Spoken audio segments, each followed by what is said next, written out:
سەرەتا پێم خۆشە زۆر سپاسی ئەم بەڕێزانە بکەم کە لە هەموو مکەوناتی کەرکووک پێکاتەکانی کەرکووک پێکاتەبوون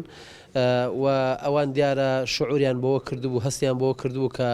ماوەیەکە یەکێتی نیشتیمانی کوردستان لە کەرکووک بە هیمەتی جەماوەری کەرکووک کە کۆمەڵێک خواردن و ئەوەی کە پێوترێ سەلەی غەزاییدا بەش کردووە بەسەر خەڵکی فەقیر و هەژاری کەرکووکە و ئەمان ئەمڕۆ هاتبوون کە دەستخۆشی و سوپاسگوزاریان لە یەکێتی کرد کە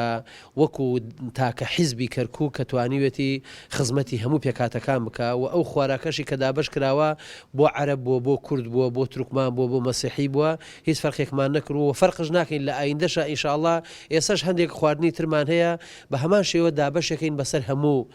پێکاتەکان بە کورد بە عەرەب بە تورکمان بە مەسیحی چونکە ئێمە سیاسەتی دەستکە گوڵەکەی سەرۆک مامزەلال ئەوەیە کە ئێمە خزمەتی هەموو لایەک بکەین و هەموو لایەکەوە پێکەوە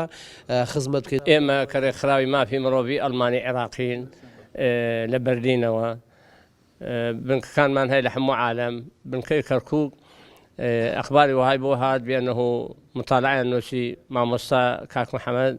مەسئول تەنزیماتی کەرکووک بأنه زۆر کاری ئینسانی کردووە تقریبا 10,000 نازانم 12,000 سەر لە غذایی تەوزیع کردووە لەم کاتەی ڤایرۆس کۆرۆنا و بەر ڕەمەزان بۆ هەمووی فەقیر و هەژارەکان ڕێکخراوەکەمان ڕەسەدی ئەو مەوزوعای کرد وتمان ئەبێ دەستخۆشی بۆ تەقدیم بکەین